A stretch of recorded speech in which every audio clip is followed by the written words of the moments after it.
Okay, I'm so excited about this interview. We've told you about the first ever non-binary winner in the Beta Breakers race. They actually played a key role in bringing that award to the race. They're not done yet. Joining us right now, live, everybody, Calamia. Good morning. How are you?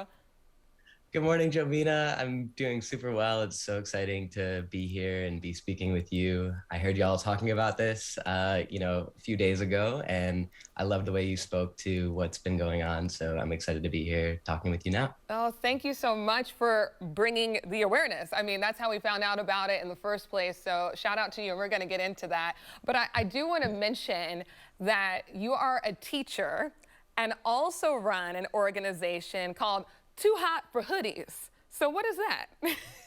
Yeah, absolutely. Thank you for asking. Well, and the teacher front, that's, teaching. I work at a public high school in the city. I teach Spanish and classes similar to health. And since we're on it, I want to make sure that I shout out my students who are in class Hey. now. You should have heard the list of, things that they wanted me to say. I was like, it's not about that, y'all, but I do love you.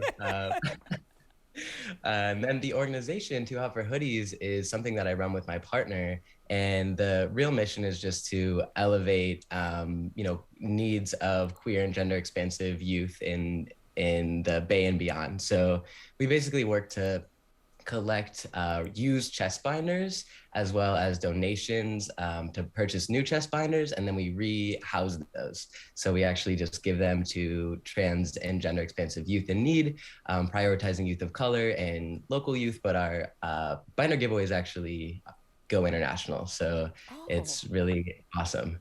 that is really cool. Are we able to say what school you teach at? We can give them a quick shout out. Yeah. Gateway High School. Hey, Gateway. Good morning. Hope you're up and watching.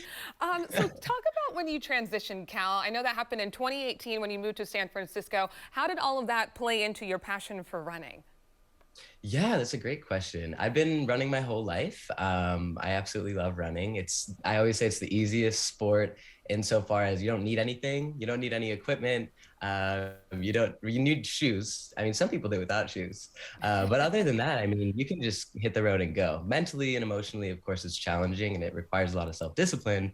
But running has been a part of my life for a really long time. It's only actually when I transitioned that I think I found myself fully through running. And that's because it has so much to do with being in touch with your body. And so having, being in the body that feels right for me, it has done a lot to help me reconnect with running, especially through, this story, everything that's happened with Beta Breakers and hopefully continues to happen beyond that. Just being able to transition and actually have a category where I can run and feel like I'm not trying to compare myself to standards or expectations of two gender categories that don't define me. So let's get into that, right?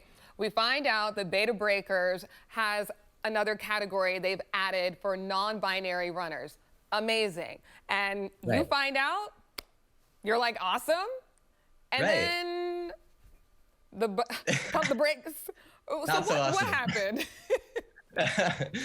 Yeah, so I mean, essentially, exactly like you mentioned, I registered, I chose non-binary. I was like, this is super cool. And then immediately when I registered, I emailed them and said, hey, I checked out your website. I'm signed up for the race now, but I'm kind of curious about the discrepancy that's going on between your registration categories and the folks that you're going to recognize for their athletic achievements following the race. That was in October of last year. I didn't hear from them until the third time I emailed them, which was actually at the beginning of last week. And so when I finally heard back from them, I kind of was asking, hey, what's going to happen? How are we going to make sure that everyone is recognized? And they pretty much said, unfortunately, we're not going to have the category. So my response to that was, okay, well, thanks for letting me know. I'm going to let everyone that I know also know, Yes. and we'll see what happens. And then as soon as I, spread the word about what was going on, actually the community support was just a tidal wave, and we were able to make change really quickly. Just in a couple of days, the category was added, and yeah, then I was actually able to win the category, which is super awesome and not anything that I was expecting, but an absolute joy to be able to again reconnect with running. represent the community as best as I can, and try to make changes for more people to enjoy running. Ah, amazing. You have really done something so major for a race that claims to celebrate the spirit of San Francisco and what we stand for here in the Bay Area, especially because this company appears to not fully align with it that is running it. So what's next for you in addition to getting the real gold medal? Because I understand they sent you home with the plastic one. Yes, thank you so much for bringing that up. Yeah, I hope the follow through is there. I haven't been in a ton of, conversation with them. They haven't gotten back to me directly to tell me that they even added the category. So I'm hoping to hear from them. But what's next for me? I mean, continuing to do this. I've already actually seen a ton of people coming into my DMs or reaching out to me in some other way to let me know that they are reaching out to other races to also push for this same change. So I think that's, part of the message here is that, if I can do something that will open up space for other people to also take action and make change, then I feel like I've already won enough.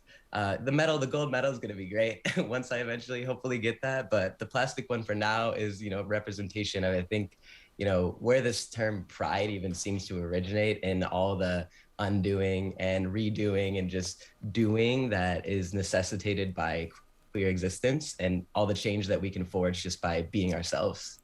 Amazing. Cal, congratulations again to you. And shout out to Gateway. We thank you so much for your time this morning. Thank you so much, Jobina. It was a pleasure. Have a great day. You too. Thank you.